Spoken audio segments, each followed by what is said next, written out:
Welcome to Escape This Podcast, a show that's a mix between tabletop role-playing and escape room puzzles. This is the first episode of a 5-episode connected arc. Correct. Am I right in thinking? Yeah, lovely. This is part 1 of Up in the Air. And air is spelled... Normally, Explain. with an H. Ah, understood. Wonderful. Every episode, we have guests come on and join us for an audio escape room, where they'll solve puzzles, engage with characters, experience a lovely story, and hopefully solve everything and get out. This episode, we have a new guest to the show. Welcome for the first time, Stephen Fishbach. Hello, it's an honor to be here.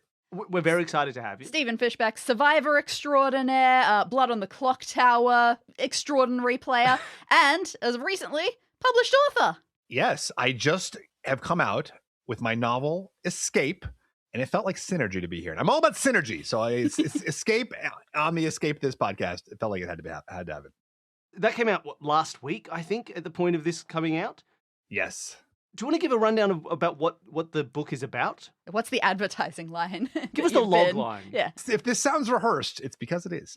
Escape follows a has-been reality TV contestant and a disgraced producer who get one last shot at redemption on a jungle island where they discover that the twists are more wild. Oh, shoot.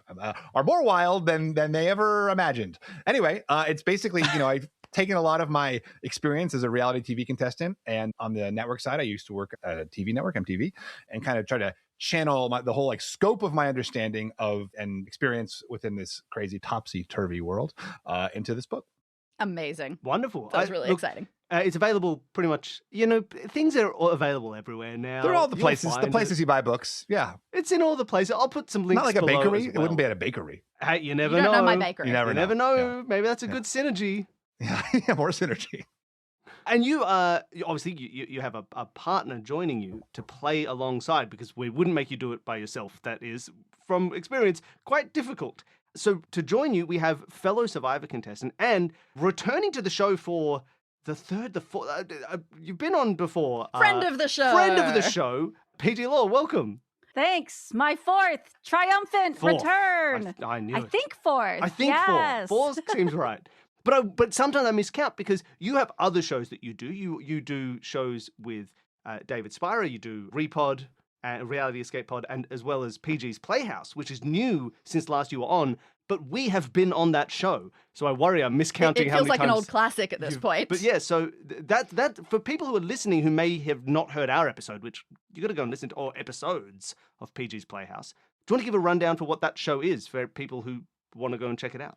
PG's Playhouse. It's filled with puzzles and trivia. I have guests on, so I've had you guys come on. Stephen Fishbach has also been on PG's Playhouse. Not the author of Escape. Yeah, Stephen Fishbach. the same. The World same. famous Mhm.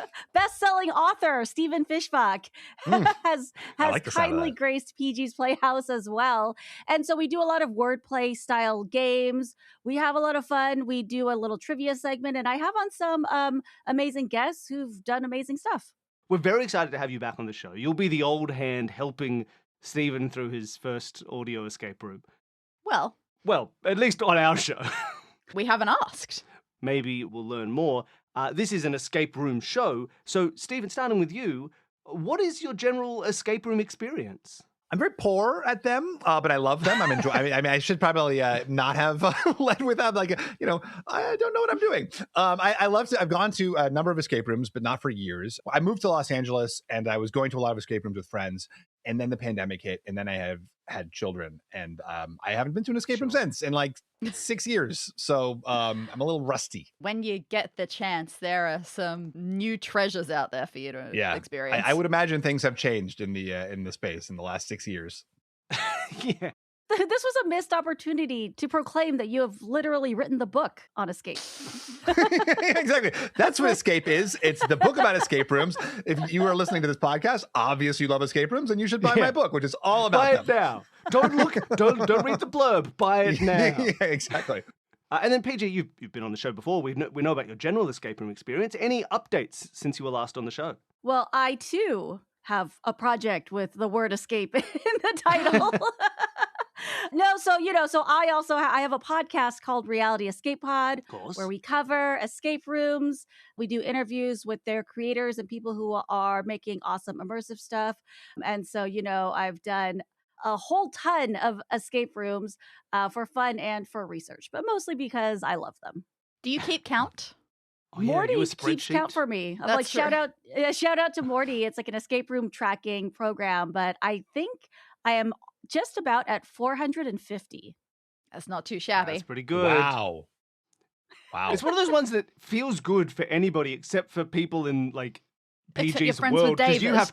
have to keep talking to people who've done like, well, I'm up to my 3,000th room. My podcast co-host has done over 1,200, I think. Yeah. Exactly. So you're incredibly experienced, and you just sit next to a freak.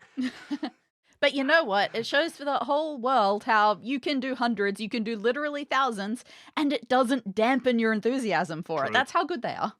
The other element of this show is it's escape rooms mixed with a sort of tabletop role-playing style. So maybe in reverse order, PG, any updates to your tabletop role-playing experience? Well, I don't know about tabletop role playing, but I actually kind of got into the LARP world, which is Ooh. similar. There's Oh. role playing there. I'm also on the story team for Neotropolis, which is a 5-day immersive cyberpunk Wow. festival, but we do kind of a LARP there. There's like a storyline and missions. I write narrative, and I'm one of the face characters there. So I guess That's I really guess I'm a exciting. performer. Yeah, it's Yeah. really fun. You can Google it or look it up. We have clips on YouTube, and it's awesome. Everyone's in like full on costume. So I've done some role playing in my life. Wonderful. And then, Stephen, what is your general tabletop role-playing experience? I'm on the other side of the spectrum. Right now, I'm trying to get my 5-year-old daughter into tabletop role playing. So Lovely. we play like the most like pared down version of like a game where you have 4 skills and each of them is a die, and like I'll create little adventures for her to go on. But like mostly she just likes to roll the dice. So I like kind of have to like find a lot of opportunities Don't for her to roll. use her skills. She's like, should we fly, Daddy? And I'm like, yes, but where? Should we fly to the castle or should we fly to the, the wizard's cave? Like, I want to roll the die. So none of the real narrative for God, her okay. matters. You're going to It's have all her about dice painting roll. miniatures any day now. That's my dream. Yeah. That is the cutest thing I have ever heard, Steven. That is so adorable. Well, lovely. Now, sadly, no dice to roll in this one. Only puzzles to solve. But on that note, we should probably get going. I've incorporated dice a couple of times. We'll get some dice into this room right now. Oh, no. We'll I'm get not ready for that. Stephen, get your daughter in here. We've got some dice to roll. We got some rolling. I'll wake her up. We'll shake her awake. And then that's the best way No to time wake for them sleep, up. child. That's- There are Yeah. dice to be rolled. A good point that there are no dice in this room because otherwise she'd feel like she was missing out, surely. That's true. Yeah. All right, lovely. Danny, would you like to Ready get to us go? going? Are we all ready? Is everybody prepped and primed? Are you ready Yeah, to let's be do it. Ready. squeezed Ready to into go. one character? Oh, yes, you will be joined together into a single person. Oh, that's fun. You are sharing a body in this one. When you first heard rumors of the king's illness, you expected to be contacted. Not immediately, you're not a doctor, but somehow your profession is always needed when death draws near, doubly so when it's someone important. Still, when the letter arrives, a shiver of nerves hits you as soon as you spot the sigil of Connor the Red-Blooded Prince. He's requesting your services and your secrecy. And from what little you've learned about the royal family, this is not a request to which you can say no. Barely an hour after you send off your letter of acceptance, the rumbling of a carriage shakes the walls of your study. It's well built, without being ostentatious, this carriage. Its windows are blacked out so no one can see the occupants, but equally, the occupants can't see where they're being driven. So when a driver ushers you in and the vehicle takes off, you can only imagine your destination. The next thing you're permitted to see, when you get out, is a small garden folly, no other buildings visible through the surrounding trees. And waiting in the folly is a handsome young man who can only be Connor the Red-Blooded Prince. Thank you for coming.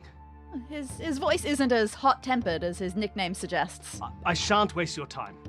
As you have likely heard, my father is gravely ill. And while it's terribly tragic, someone needs to be practical.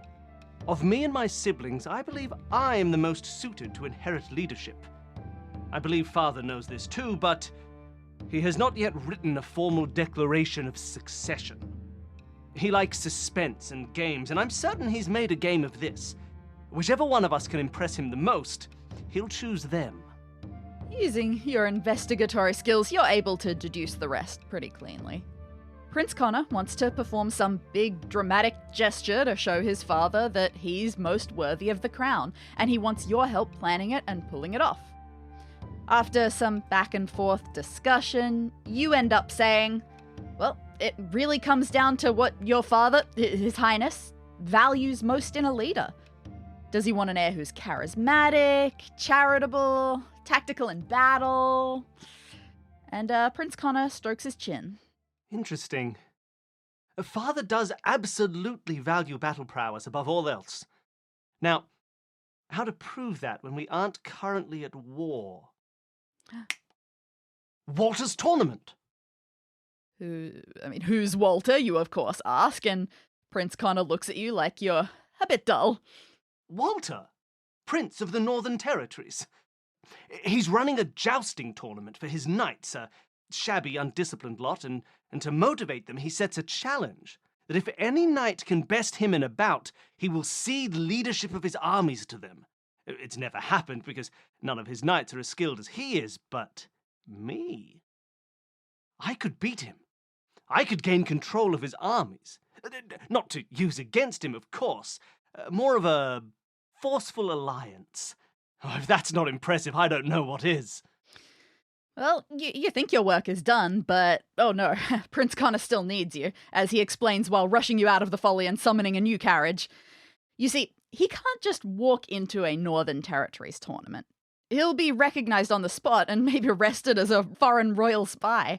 So he needs you to enter the tournament area and do some investigation. Figure out a good way to disguise him so he'll be welcome to compete. And it would also be beneficial if you could learn something of Walter's weak points. I may be better than him, but I'd like every advantage I can get. He directs the carriage north, and not long later you disembark in a flat field. You can see a large fenced-off area full of tents and people some distance away, and you can hear their cheers. So this is what a royal tournament looks like.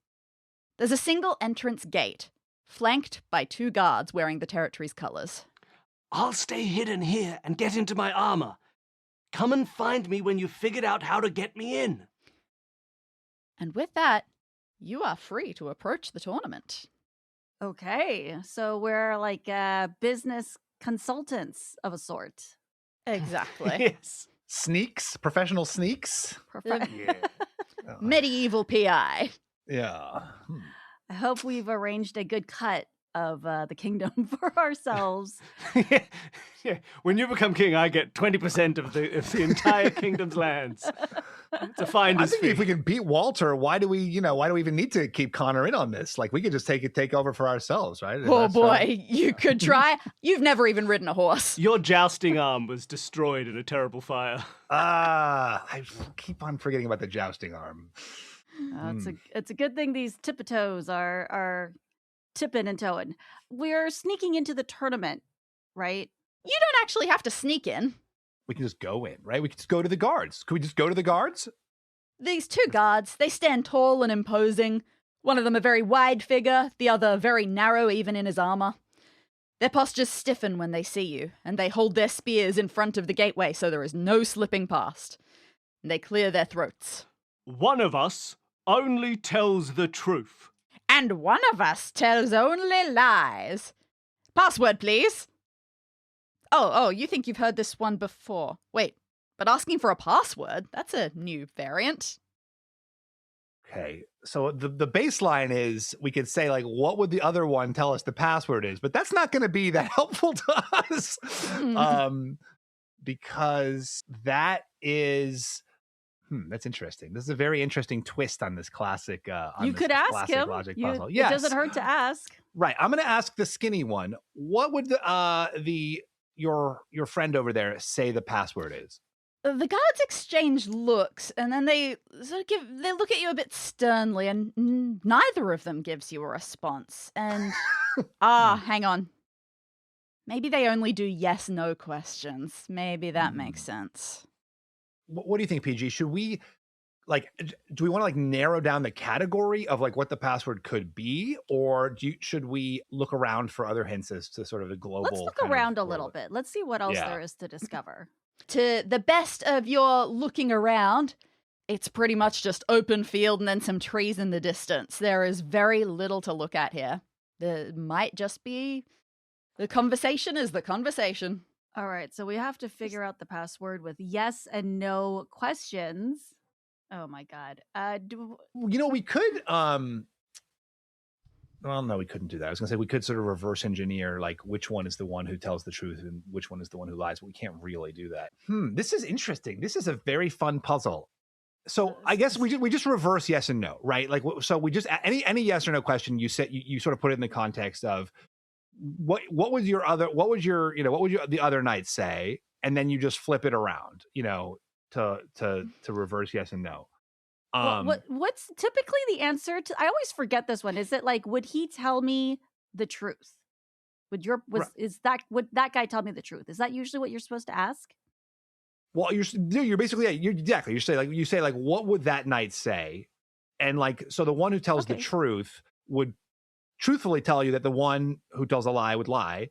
And the one who lies would falsely tell you that the other one, so then you just switch it. No matter which knight says what, you take the opposite answer of that when you're asking about the other knight. Should we try to just at least figure out which one is the truth teller and which one's the liar? Can you, I don't remember if you can actually reverse engineer which is which. I think we have to Well, I think typically the problem in the traditional version of the riddle is you get one question. But this one, right.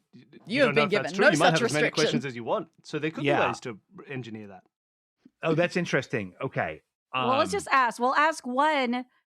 Would your partner tell us the truth? Which one? One is wide and one is narrow, if you'd like to We'll refer ask to the them. wide one. All right. Would your partner tell me the truth? See, the problem with being on the other end of this is you got to figure out what side of the paradox you're on.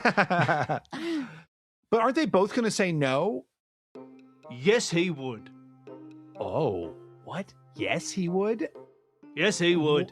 Wait, would your partner tell me the truth? Yes, he would. Wait, so, wow, hold on a second. Because if one tells you the truth and the other one lies, who told us that one of them told us the truth and one of them lies? The wide one. I asked the wide one. The wide one was the one who said one of us tells the truth, and the narrow one said, and one of us tells only lies. Oh my gosh, the wide one is the one who says one of us tells the truth, and the narrow one says, okay, because there's an inconsistency there. True. Because they can't both be true. So either they're both lying or they're both telling the truth. Oh, wow. No, you're overthinking this. Is it too much? That was in character. That was in character. Oh, okay. So the wide one says one of us tells the truth, and the narrow one says one of us only lies. So that's then so it. That's very funny. I mean, could one of them alternate, or maybe they're both tell the truth? Well, if the wide one said they only tell the truth, one of us tells the truth, and he's truthful, then it must be him. But then the other one says, then that means the other one's lying, and the other one says one of us always lies, but he's lying. But no, that can't be true. The wide one could be a truth teller, right? Because then he says one of us tells the truth, and he is referring to himself. Oh no! I know. No. I'm so bad at these riddles. So then that means they must both be. They can't both be telling the truth, because then the first one would have been a liar. Well, so if you asked the wide one, would your partner tell us the truth? And he said yes, right? If he can't be the truth teller and the other one can't be the liar, because so he could be the liar. I mean, they both could be liars. Honestly, they both could be liars. So the answer is we don't need a password at all. Yeah, let's rush. Let's rush walk him. right in. Yeah. Oh, this is clever. That's it. You've got it. Yeah. But they don't move their spears. Oh, so who said that? Who said that's it? You've got it. That was me. That was the narrow one. Yeah, Danny's narrow and I'm wide, just like in real life. There is no password at all. Amazing. I don't know how you keep doing this. Okay, so that one's definitely lying, at least sometimes. So I'll ask the wide one, do we need a password? Not at all. Oh no. I asked the It's a narrow whispered, one. Oh no. We asked the narrow one. Do you need a password? No. Okay, they seem to be in agreement about that. So then we are just going to go right in. Their spears do not move. They will not let you in. Will you move? Will you move your spear? I'll say to the wide one. I'll definitely never move my spear. Under no Yep. circumstances. Nothing could make me move this spear out of your way. All right, nothing could make me move. So they're both lying. So maybe they just both lie. Something could make me. Yeah. But then, and one of us only lies would be a lie if they were both lying, right? Because that would, then they were both just always lying. Yes. Okay. All right. We're on to something here, PG. They're both liars. Is the password an object? I will ask the skinny one. No, absolutely not. Okay, so the password is an object. And then we have to narrow down. What could be the password? Is the password something that we can see currently? Oh, good question. You asked in the playtest. Well, it would be absolutely impossible for you to see it right now. So it is possible for us to see it. Possible. And the object is a physical object, we're assuming, right? No. No, absolutely not. Definitely not Okay. physical. Okay. Is the object in the sky? I ask the wide one. Yes. Okay. Is the So, object Does that mean it's not? not in the sky? Okay. It's not in the sky. Is the object on the ground? Never. Is the object your spear? Yes. Yes. Uh, You've got it. something on the ground. What's on the ground? We look on the ground. As of right now, all you can really see is dirt and grass and I guess As of yourself right standing there. now. So Just- something. yeah. Because it's possible it's like a thing that we have not yet seen, right? Like so as of right now, that's what we see. And when you asked like, is it a physical object, right, or whatever it was, like they were like absolutely never, meaning like there was a possibility we could see. Yeah, it's difficult to go with like definitely Yeah. yes, definitely no, and plausibility as well. Right. This is fun. Is it a shadow? You're on the right track That's there. it. Oh no. So this is awful because they keep getting our hopes up, and I'm like, Yeah. these liars. Yeah. We're on the wrong track. Is it yourselves? Is the password the guards? That's correct. What else is on the ground? Like what? Is the password the grass? dirt? Dirt? Yep. You're Is it close. clo- It's definitely on the ground right now. Is it grass? It's not on the ground right now. It's something that has to be somehow get to the ground. It's not. Oh, they said it's not on the ground right now. Well, they said it is on the ground. I can So- see like 800 of them on the ground right now. Well, now 800 of them. It is grass. Yes, it's grass. Right, it's grass. Got it. Okay. Okay, so I can see like 800. So it's something that could be on the ground but is not on the ground now. Is it something that you have on your bodies? No. No, that would be Okay, what could they have on their ridiculous. bodies that they? Oh, is it the key? Is it a key that's on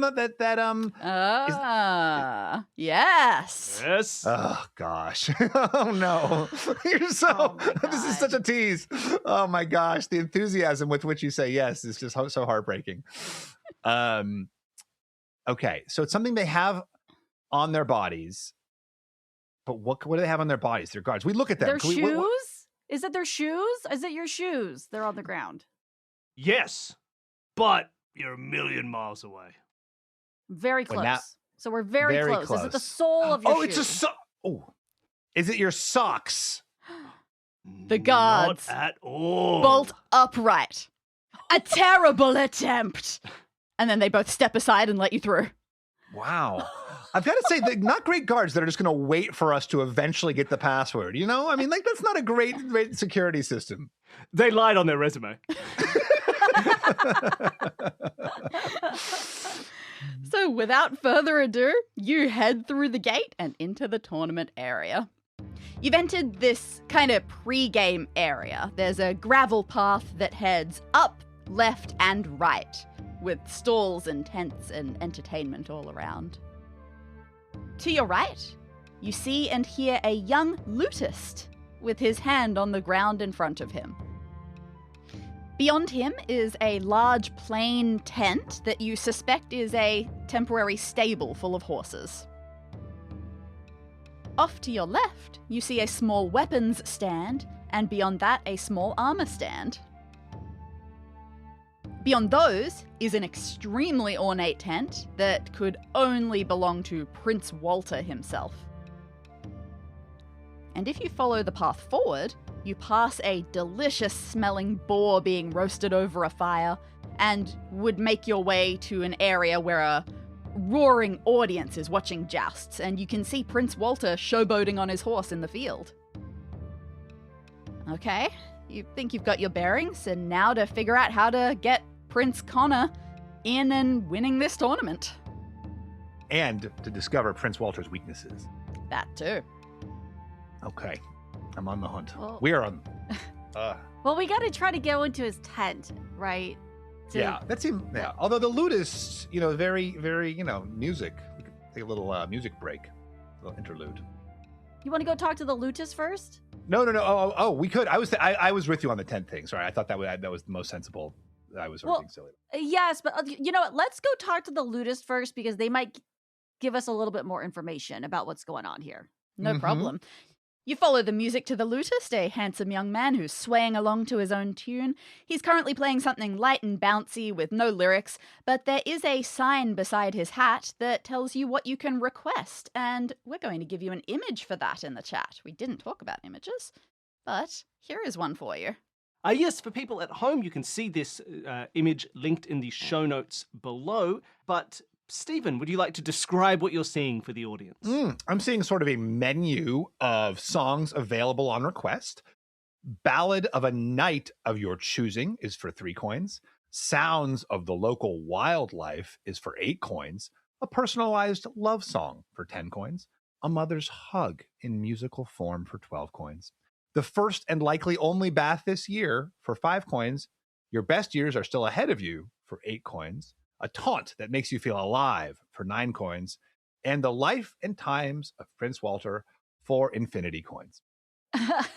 Makes sense.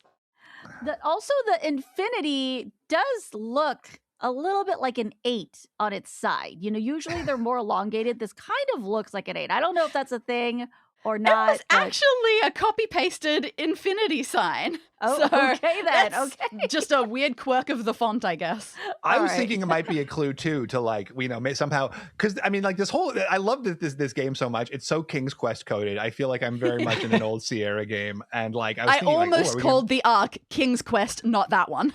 That's so great. I was thinking it could be we're gonna have to rotate the menu or something, but that's okay. We're definitely gonna have to get infinity coins somehow.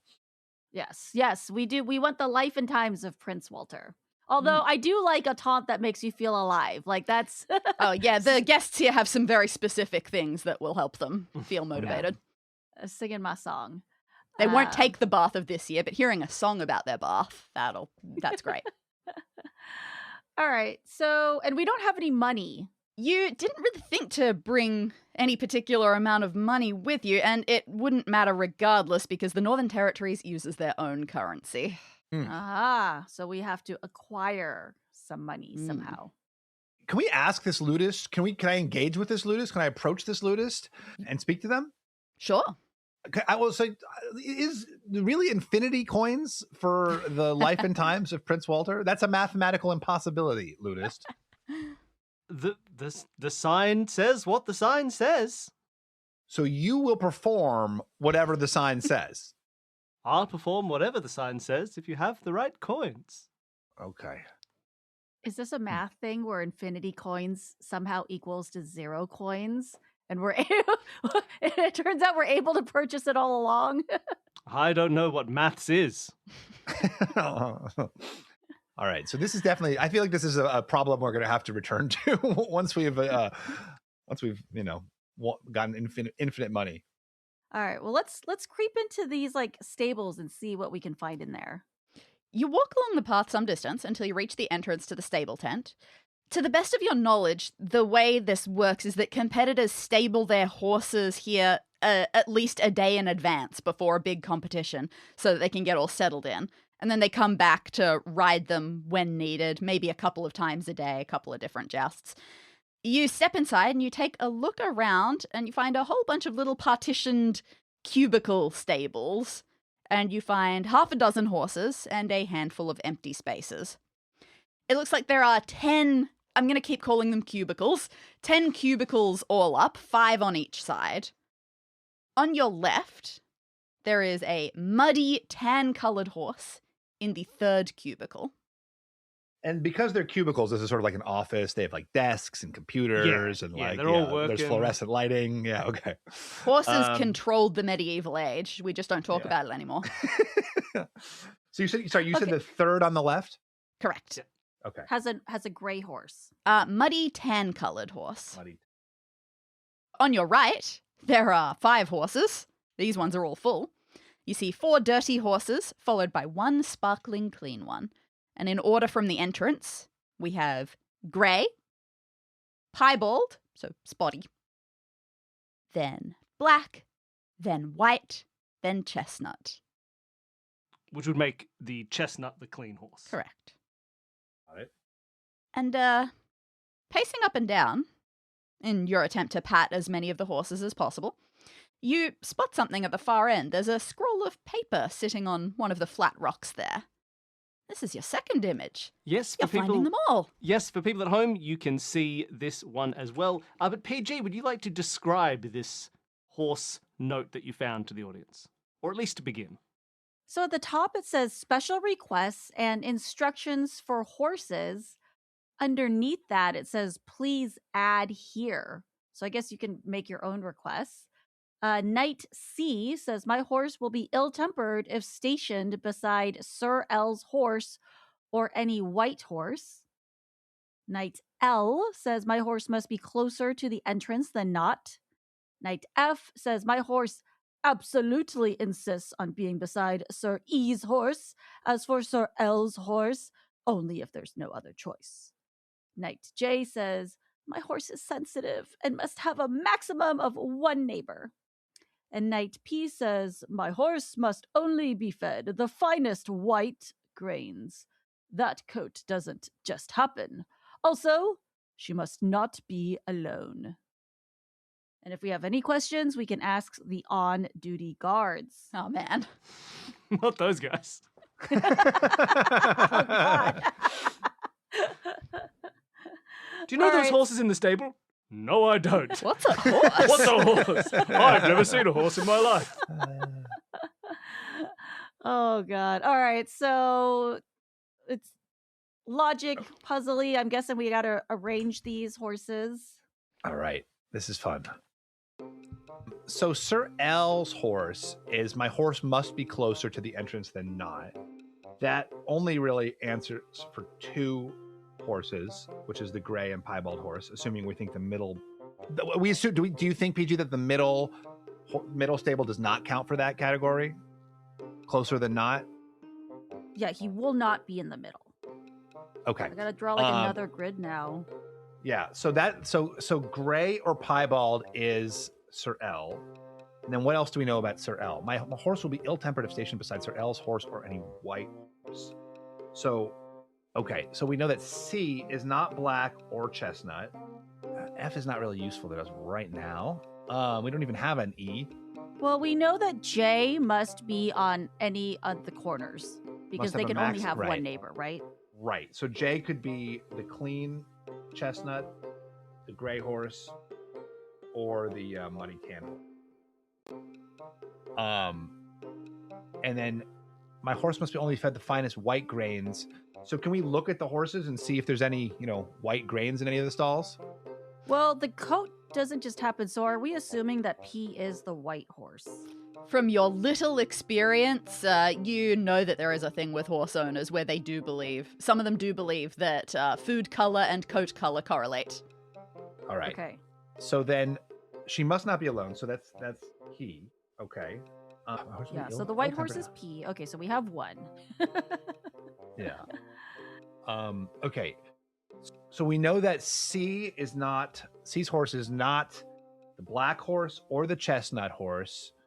And then honestly, I think C's horse has to be the muddy tan horse, because if C's horse can't be the black horse or the chestnut horse, and the only two options for L are the gray or the piebald horse, then C's horse can't be the other one of those. So I think we have C's horse has to be the muddy tan horse. Does that track for you guys?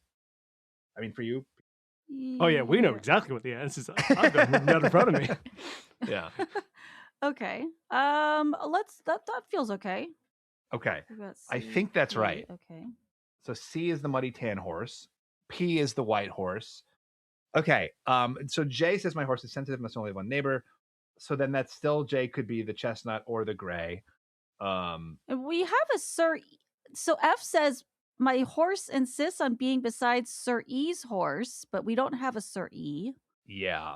Okay, but if P's horse is the white horse and F says my horse absolutely insists on being beside Sir E's horse, then the only pair that could be, one of them has to be the piebald horse, right? We have the gray, the piebald, and the black horse.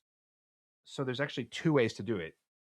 L could be the gray horse, and then E and F could be the piebald and the black. But E and F have to be the piebald and the black, right? Yes. E and F have to be the piebald and the black. So then we think J is the chestnut. But J could be the gray or the chestnut. Oh no! I'm sorry. You're right, because L has to be the gray.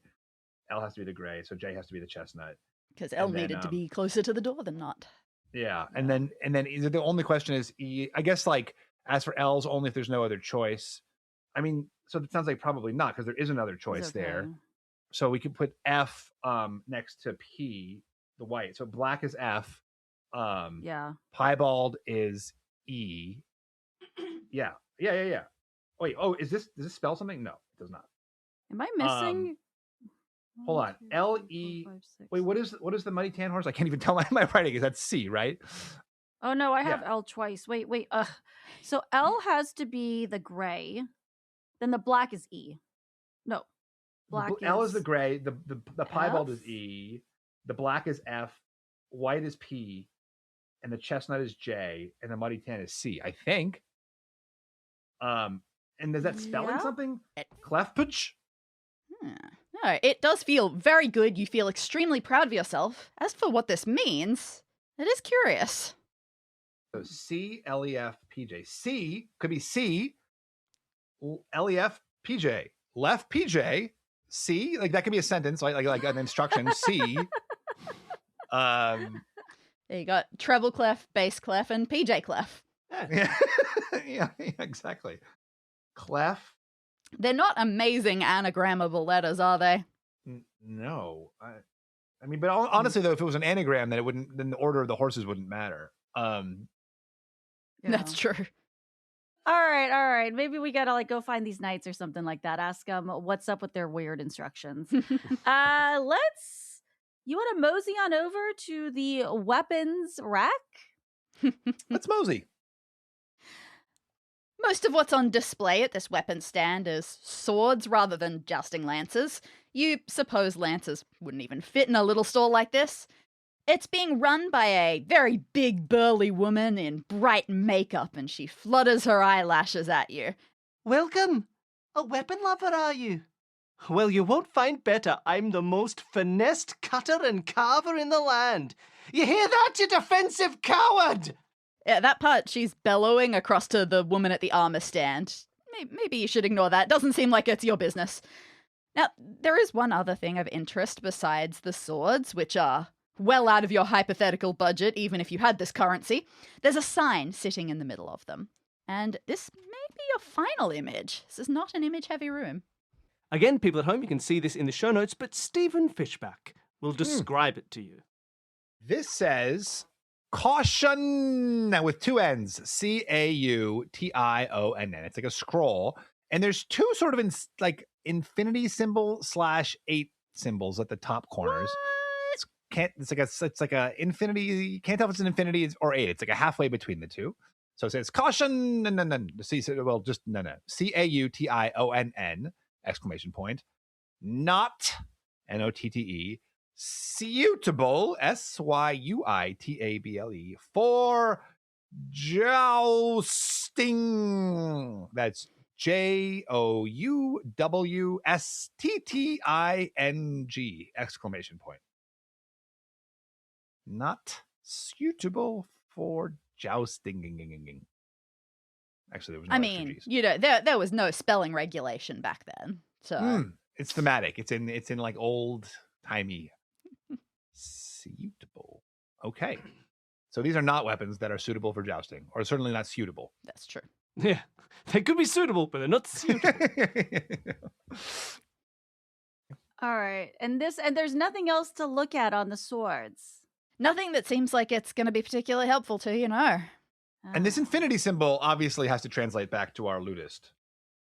It's the infinity symbols are canted at like a weird angle. They're at like a 45-degree angle in the corners.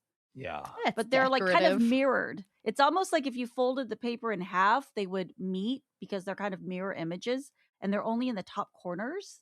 I know. I have such a desire to hold this up to a mirror. It's really like, it looks like one of those things where you're going to like hold it up to a mirror and you can see a secret image inside. I can give you the podcast This Escape insight on this.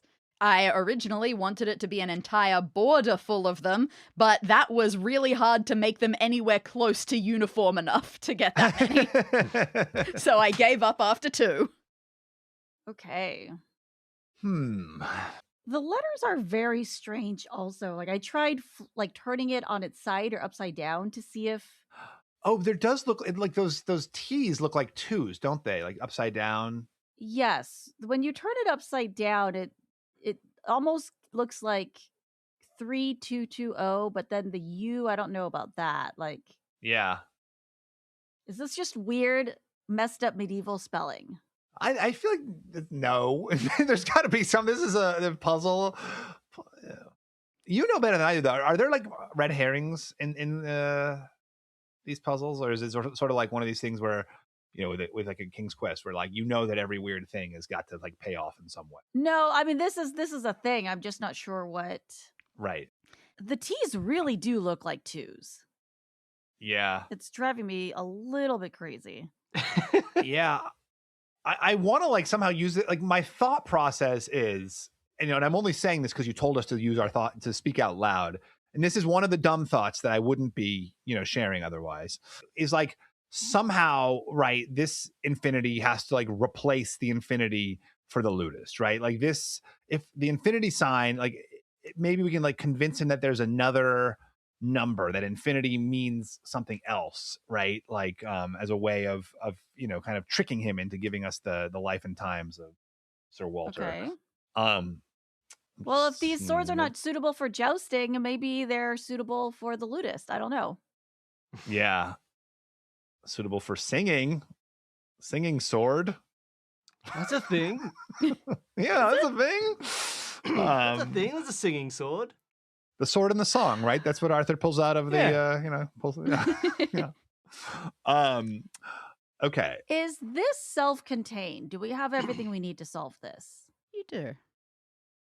Oh, you know what? We should look at the things that are extra. Maybe that's the solution here. So, so we can take it. Why don't we take out the extra letters that are not normal? Okay. So we've caution, and then there's an extra N there. N. Not. We've got a T. So we have a T and an E. Yep, we got a Y in suitable. Y in suitable. And we got a W, a T, and a T in jousting. One T. Yeah, so an extra T. Yeah. So in jousting, it looks like 20. 20. Is that it? 20. Yeah, 20. It spells 20. So, okay. Or that's an anagram for 20. And that's in a number, which, maybe somehow we like make, but like now how to like translate that. If we can say infinity is 20, I don't know what the next step is, Well, maybe we'll find coins somehow. Yeah. We got to go to the knights and tell them what good care we've taken of their horses and see if they can give us a tip or something. Yeah. Good job, Stephen. This is fun. This is really my like. I mean, we'll see. Maybe I'm totally wrong. Maybe we've created our own red herring. No, that feels. You go to the Lutus later. It's like 20. Where'd you get that from, idiot? Did you look at the sign and count the extra letters? Only dumb people would do that. Why would my list have anything to do with that lady's sign? It's not an escape room. This is our real life. I want infinite coins. Oh, I'm so glad you're here, Stu. I was trying to make this like way more complicated than it was. Okay. Well, so we know that it'll be 20. He just really doesn't like singing the Sir Walter song. the Prince Walter song. So can we take this sign? We know what infinity is. Well, yeah. I mean, we still don't have any coins, though. Right. We do need coins. I think at least now we just know that infinity is 20 It's 20. coins. Right. Yeah. That's as high as he can count. Yeah. That makes sense. That's great. Okay. All right, let's go. I'm getting peckish. Let's go check out this boar that's roasting over the fire. Wait, we don't want to go to the armorer? She's right next door. Oh, you want to go to the boar? Let's do the boar. It's the same thing, isn't it? It's just a quick little loop. It's all good. The boar being roasted over the fire, it's honestly the biggest you've ever seen. It's so big that in my notes, I kept accidentally typing the word piggest, and it just kept happening. Just for you two, because people at home might figure this out, that is actually written in Danny's script for the episode. Yes. The script of, if you get this game and play it at home with your friends, it mentions piggest. Just thought I'd point that out. I think that's very funny. Now, apples in this day and age are quite small, so an apple would be too small for this thing's mouth. So instead, what they've got in there is one enormous old-fashioned carrot. And as far as you can tell, this pig must be almost cooked because the flames are dying down to comfortable embers. So you just got a bunch of embers and coals going at the moment, but it's not like super crazy flames. Okay, and we have a carrot. Well, it has a carrot. Not for long. I mean, look, nobody's really guarding this thing. If you started like carving a slice off the pig itself, they might notice and object, but yeah, you can totally take that carrot out. No one's going to stop you. Yeah, I snatch the carrot away and just shove it into my bag of holding. It's such a big carrot that it bulges out of the bag of holding. Yeah, this is a bag of holding insofar as every bag is a bag for holding. Carrot feels like it might be hot. useful for a horse if we had any, if we could figure out why we needed a horse. All right. Okay, let's go back to the armor. For some reason, I thought it was part of the sword of the weapons, but I'm guessing it's separate. So let's go to the armory. They are separate. So you go over, you approach this stand instead, and the woman running this one, she flourishes with her hands. Go on, take a look. Best crafting this side of the sea. You hear that, Lady Stabs a lot? Again, you decide not to comment on whatever they've got going on. Spread out across the table, there are lots of little pieces, and it looks like what happens here is it's more, she shows off examples, pieces that you can point to as inspiration, and then you commission her to make a full suit of armor for you. Again, not that it matters, because you still don't have any money, and the prices are brutally high anyway.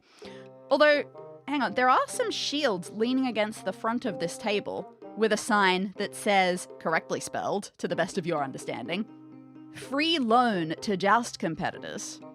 Oh. And these shields, they're standard jousting shields. They're small, they got little divots in them, no patterns or designs on them, totally plain and simple.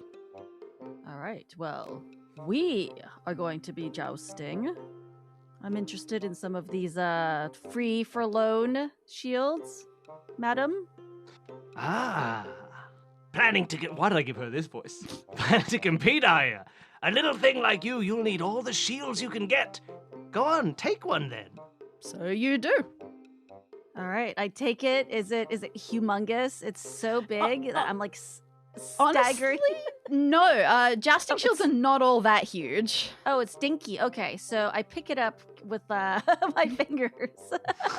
Yeah, and I start twirling it on the end of my finger. I love Peih-Gee, you live in extremes. You went, is it so heavy I can't carry it? No, it's not. Oh, so it's the tiniest shield in the world. I take a tweezer. Never a smaller shield has there been, I understand. It could just be normal, Peih-Gee. It could just be a normal shield. Just throwing it in the air like a pizza. I'm twirling it around. Well, pizza's probably the right size, actually. Size of a pizza, weight of a shield. All right. All right. Steven, you think we can pawn this sucker off for 20 coins? So we just got it. That's it. We just took a shield. Yeah. Mm-hmm. We got a shield and a carrot now. Are we going to be jousting with this carrot? I'm really worried that so we're equipping ourselves. You go in with a shield, a carrot, you're riding a dog. Everyone's like, yeah, there you go. That's PG. I'm riding the boar that's been roasting on this flame. And Steven's lifting it up and carrying Carrot in. All right. Well, now we've got a shield and a big old carrot. You want to try to creep into Walter's tent now, or you want to go look at the people jousting? Let's look at the tent. This tent, it dwarfs any normal camp tent. Even calling it a tent is a little bit off because it's pretty much built like a permanent structure. It's got a base set down on the ground so that Prince Walter's belongings wouldn't have to endure the dirty ground. The tent walls are fiercely pegged down into the dirt, so not an inch of the fabric is flying.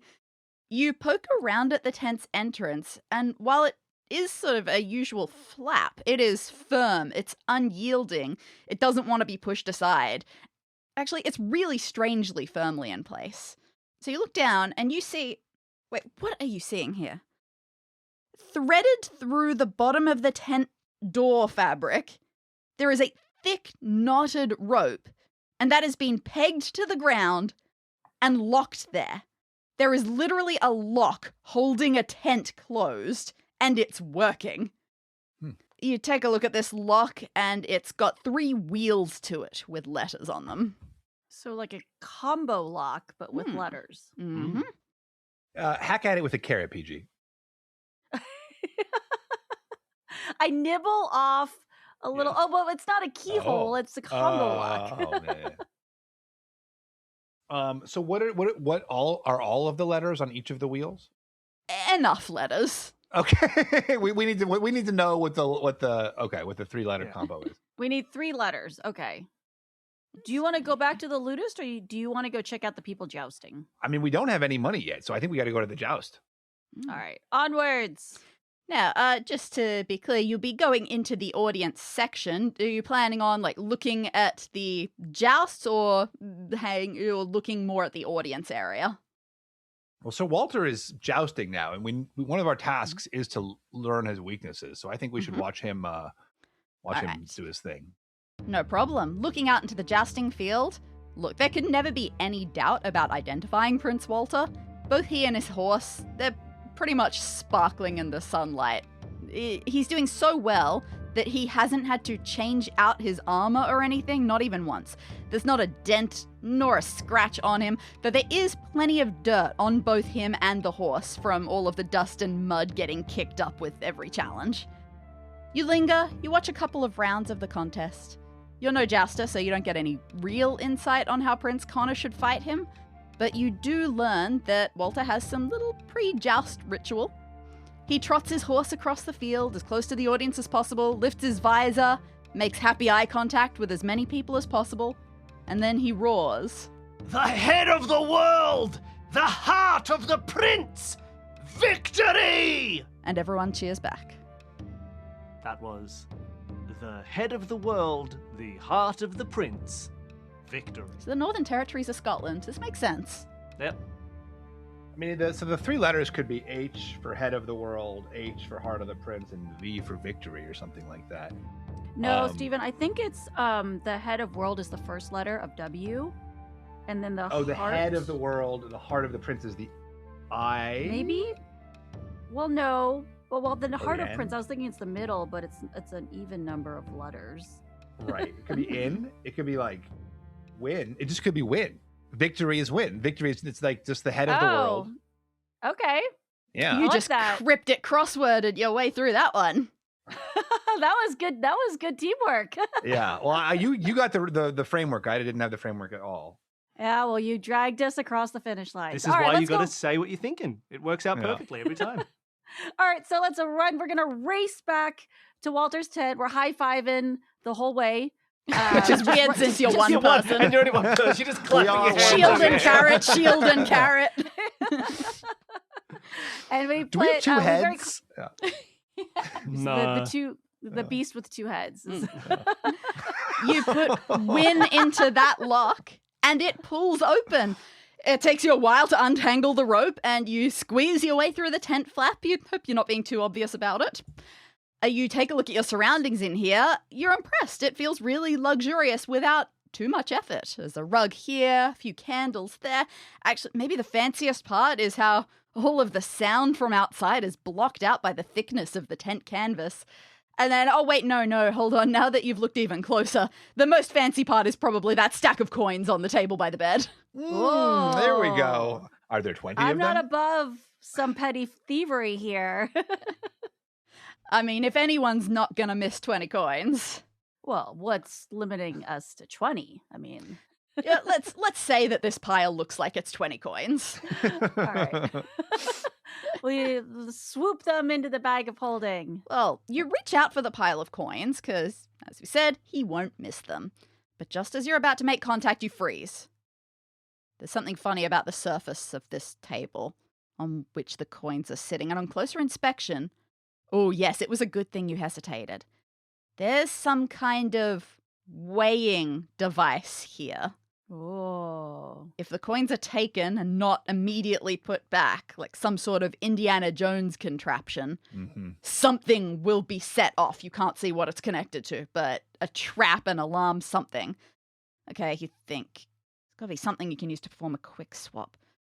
From what you know, Northern Territories coins they're lighter than they look, lighter than your coins, but you have no idea what would be roughly the same size and weight as a pile of them.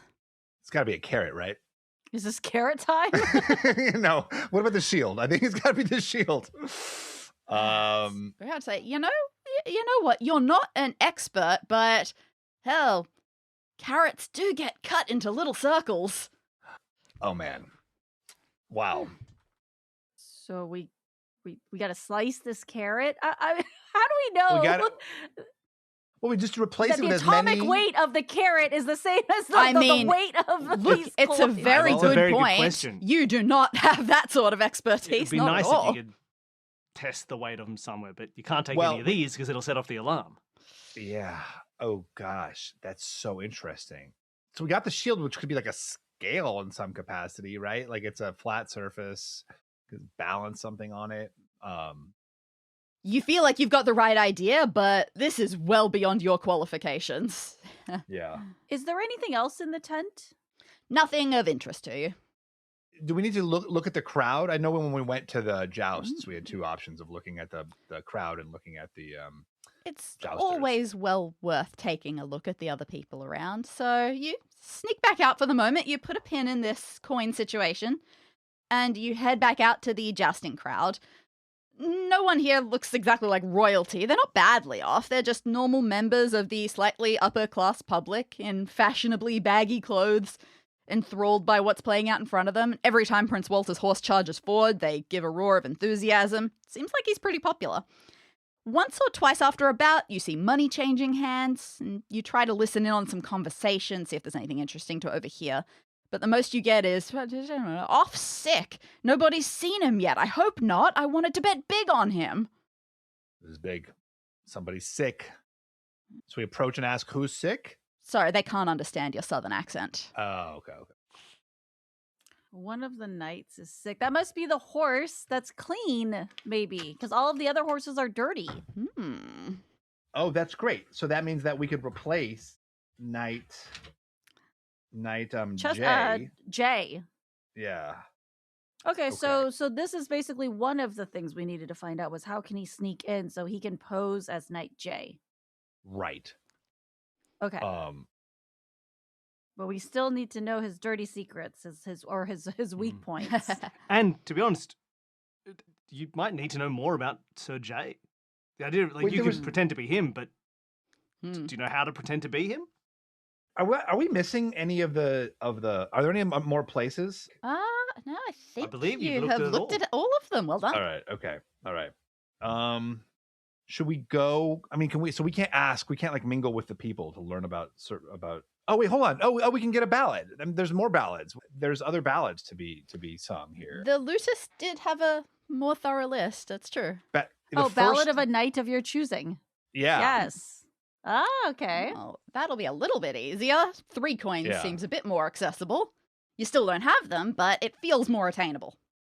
Well, we've got the carrot, I guess, but that sounds like with the carrot, we're gonna have to cut them up and use them to replace the coin. Could we enter the joust? I mean, I'm just gonna.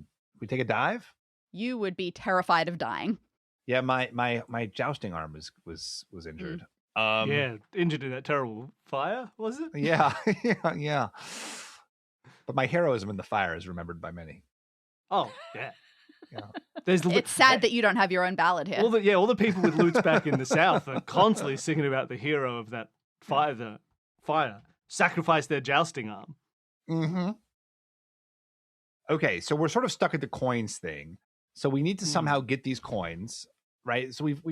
Is there any more we can do with the board? We got the carrot.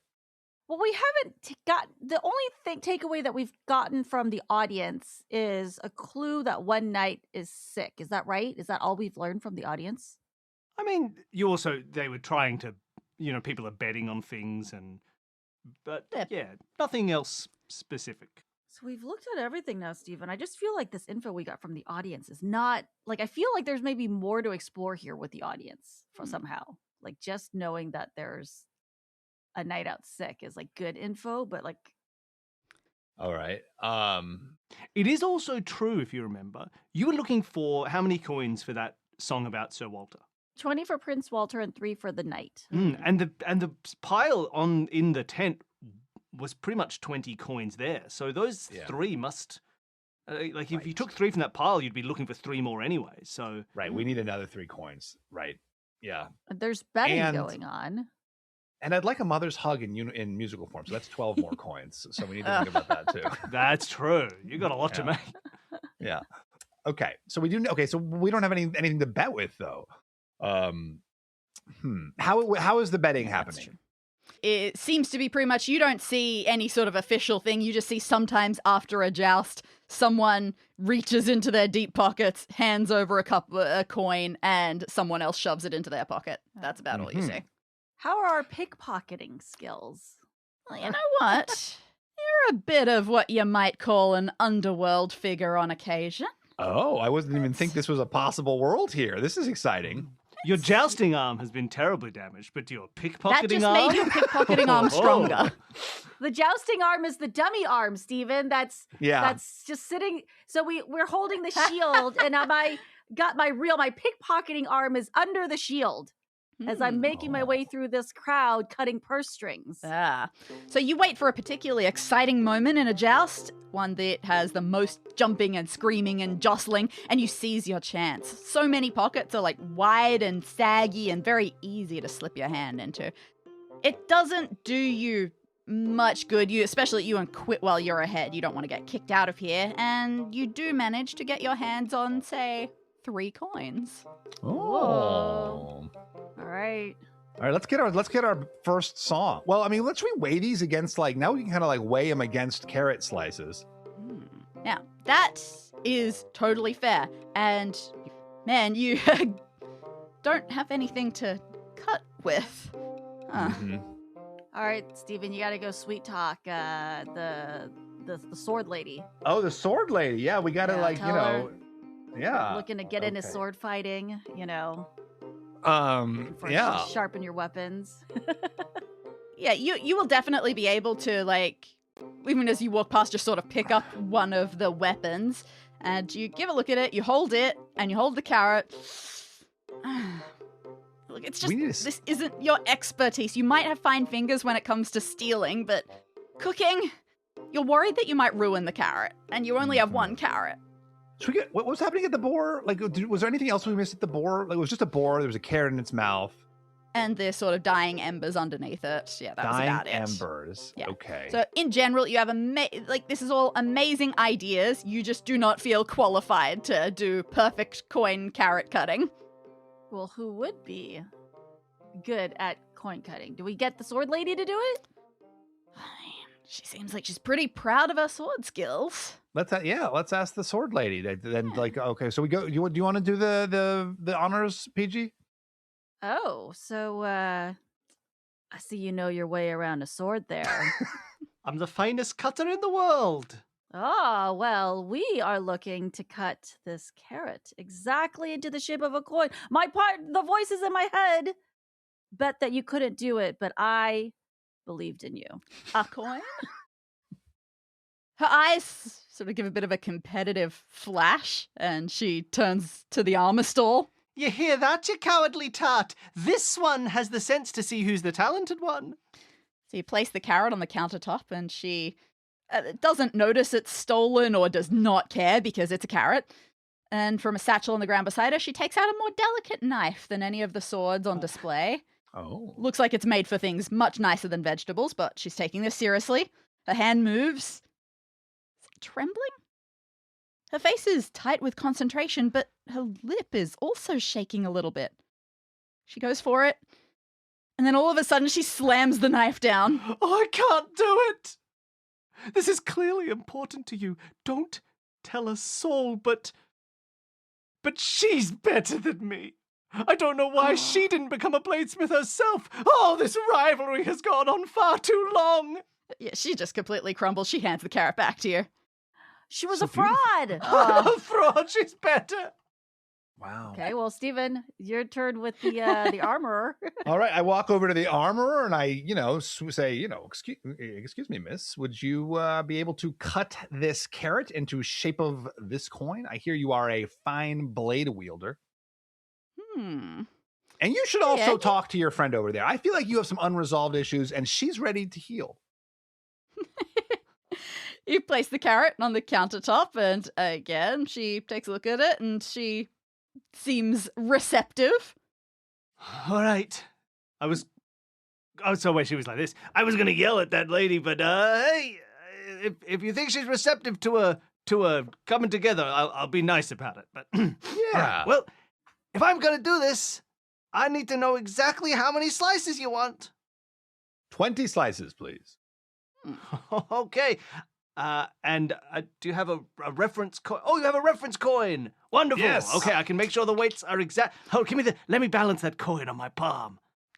She lifts it up and down a few times. Nice, I got the weight. All right. So she also takes out a knife of her own, and it looks just as good, if not better than the sword lady's. She starts cutting. Her hand moves like lightning. She cuts the whole carrot into pieces. Somehow they are perfect circles, all of them the same size, even though that's not what carrots would normally do. She's some sort of cutting witch. And pretty soon you have exactly what you asked for. And you'll never take your business elsewhere, will you? No, my gosh, free shields and carrot cutting. This is incredible. That's what I'm known for. That lady only gave us weird riddles. Well, she's an idiot. Amazing. So should we grab our carrot coins? Yeah, let's go back to the tent. So you head back into the tent. In one hand, you balance your pile of chopped carrot. In the what's left of your other hand, you're ready to snatch up the coins. It's just a matter of dexterity, and the swap is done. The weight trap does not budge. You now have 23 coins. Oh my gosh. Back to our lootist. All right. So what do you want to start with? Which song do you want to start with? You want to go straight for Prince Walter? You want to start with the knight? I kind of want to draw it out. I kind of want to start with Knight J. Or is it J? We better get this right. That would be bad. Oh no, we have to start over again. Yeah, I think it's Knight J. The lootist, you drop your 3 coins into his hat. He picks up the pace of it to reach the end of his current song, gives you a grateful smile. My thanks. And which knight would it please you to hear about? Keep on saying J, but now I'm scared. We'd love to hear the ballad of Knight J. Knight J? Is that his real full name? J? I don't know a J. Oh gosh. Does that stand for something? He stands for honor and truth. As do many knights, of course, but I got to tell you that standing for honor and truth is in a lot of my ballads. I don't know. That's all I had him in my phone as. Maybe we need Prince Walter. Maybe there'll be a clue to his knights in right. Prince Walter's song. Yeah. All right, so you put in another 17 coins. You've changed your mind. And oh, he is so happy seeing all of those coins. That's like infinite coins. Well, the epic ballad of Prince Walter it is. He starts singing, he starts playing, and oh boy, it is an epic ballad. It goes for a very long time. As the person who has to make the music for this, thank you. Yes. It starts with the prince's birth, spends at least a stanza on every year of his life, and you lose interest very quickly. You force yourself to pay attention. The end of the song, though, it does strike you about some extremely heroic deed he has performed this very year. The floods did rage, the townsfolk cried, and one man dared to find them. While saving lives, he did not spy the broken tree behind him. It struck his right, a sharp hit that a lesser man had sobered. Ignoring limp and shattered hip, he carried victims homeward. Should any princess beg his hand, well, really, who could fault her? For heart of world and head of prince, for long live our Prince Walter! Woo! Woo! Bravo! Beautiful! If you'd like to tip, I take a 100% tip. No, I don't think it will. All right. So we didn't Shattered get a hip. clue about the knight, but a shattered hip on the right side. Okay, Yeah. that's useful. One could call that a weakness, I suppose. Well, Okay. but can we go? I mean, we're not going to go back to the crowd and ask. We can't ask them who. We already asked them. We already tried asking them who Yeah, the. it doesn't who the, seem like they're very communicative. Was Yeah. there something that said if you didn't have enough information yet, what needed to happen? Oh, well, we can go talk to the guards. if you have Oh, questions, man. ask on we have duty to go back to guards. the... Oh no! Not these gosh. guys. All right, so... I don't even know. Ask a yes or no question about what Knight J's full name is. How would you even do that? Oh boy. As you arrive, they say, "Goodbye, how aren't you doing?" Now you're just being difficult. Hello, my fine fellows. You look like very knowledgeable persons about town, and we were seeking information about Knight J. I've never heard of Knight J. Oh, I thought I you know wouldn't nothing have. about him. We thought you wouldn't have. Is his name John? His full name? You got Yes, it. it is. John's his name. Is his name James? Yes. It's James. Oh, he's got Does so his many name names. start with a J, or does his Well, name no, start with that's No, it silly. doesn't start with a J. Is the second letter U? Yep. Yes. you? Is the second letter an A? Yes. Yeah, of course. Is the second letter an E? No. Not an E. That's ridiculous. Jerry? Is it Knight Jerry? Not even close. No. Okay, I mean- very Knight far. Jerome? Well, they said it's not close. Oh, so it's mean, close. it's What, close, is it Knight, right. Is it Jeremy? Oh, Terribly far. even further. Embarrassing. So close. Jeremiah? Knight Jeremiah? You are 100% wrong. That is not his Terrible. name. Jeremiah Not even a couldn't little be bit his name. right. Not. I knew that you guys wouldn't know it at all. Mm-hmm. Back we go. Back to. Back to our Back to the Ludist friend. Ludist. All right. 3 coins He go in. could have known Ooh. who Knight J was. If there's a okay, well, sir, we'd like you to play the ballad of Knight Jeremiah. Oh, of course. You see, I didn't know that was Sir J because I can't spell. Ah, that's fair. I That's don't know very how fair. to read. What's Yeah, a yeah. J? A bird? Like the bird on the tree, the blue jay? That's fair. Okay. You've made your point, Ludist. He clears his throat. Oh, gather ye to hear a tale with drums or lute or lyre, and let me introduce to you the bold Sir Jeremiah. A brave but sickly man is he upon his chestnut steed. Despite him bearing 7 hearts, at no time shall he bleed. When strong enough to fight his fights, he's never one to fail. His furry cheeks and upper lip, so beastly foes do quail. Now that's a bird. So he's got a beard and he wears 7 hearts. And he's sickly. Well, gonna I be- mean, so far that checks out. Yeah. Okay. I think we've got what we need here. Okay, so what do you think would be how on earth are we going to disguise our friend Prince Connor? And we also don't know what the shield is for. Yes, so Was we that to hide our pickpocket arm? yes, the key lines it seems that you focused on, despite him bearing 7 hearts, at no Yeah. time shall he bleed, and his furry cheeks and upper lip. Connor, of course, famously clean-shaven and only has 1 heart inside his chest. So we need to kill 6 people, get their hearts. And Start with those 2 guards. okay, 7 hearts, and we need a beard. But Hmm. is this 7 hearts like he's wearing like insignia that has 7 hearts? Is that what they mean? It's was what I understood. definitely a question worth questioning. Where might those hearts be found? What's seen on his person as he fights? Is this a playing card? Like what's happening here?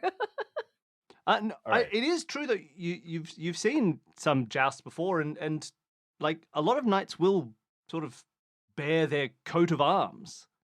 So we would have painted on the shield then. We could like put it on we the have to shield. like modify the shield. Yeah. Yeah. Mm.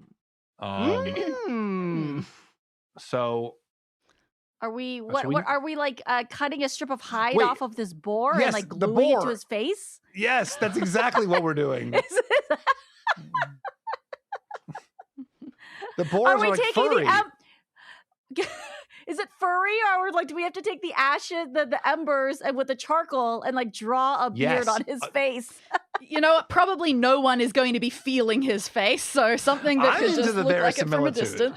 I think we need to get the boar hair. All right, so the charcoal that makes sense. I mean, we could draw 7 hearts on this with also charcoal, but that feels like it's probably not ashy No, hearts. I mean, I it should think work. that It'll leave a mark. there's plenty of charcoal going on there. I think that it would work perfectly. All right, let's And- do it, PG. You give Right, it a bit of a test out. First of all, Yeah. you take the shield over to the roast and you swipe your finger in the dirt and you paint a series of hearts in a pattern that just sort of feels right. It's not too smudgy. You're careful with your work. It looks pretty good. And from Okay. there, you take a big old scoop of it and head out past the guards again.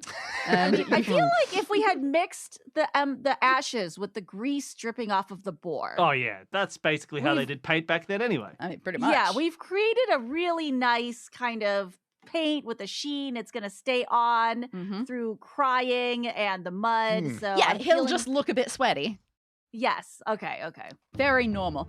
So you go back out, you find where Prince Connor is hiding. He's fully armored up at this point and is a little bit intrigued by your request to paint his entire face. But you know what? You get it done. You give him a nice furry upper lip, you get his cheeks done, and pretty soon, from a distance, you think this would be convincing. And with that, you think you might be ready? If you- Yeah. you- Oh, and we have to tell him Of about course. making the direct hit on his right hip. Mm-hmm. Yep, great. They- You yeah. explain what you've learned about a possible weak point.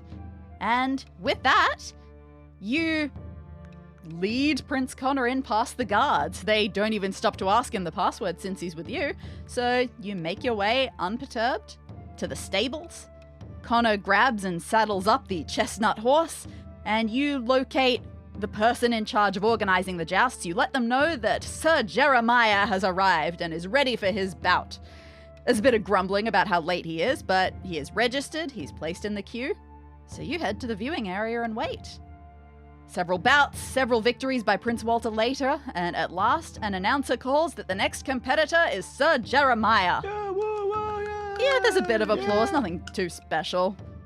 And okay, you were worried about him being immediately noticed, but based on that reaction, the crowd isn't super familiar with Jeremiah, so he might not be called out at one glance. Maybe that he's not quite sitting right, doesn't look quite the same. What's up with that non-furry beard? That's not Jeremiah. His jousting arm was destroyed in a fire.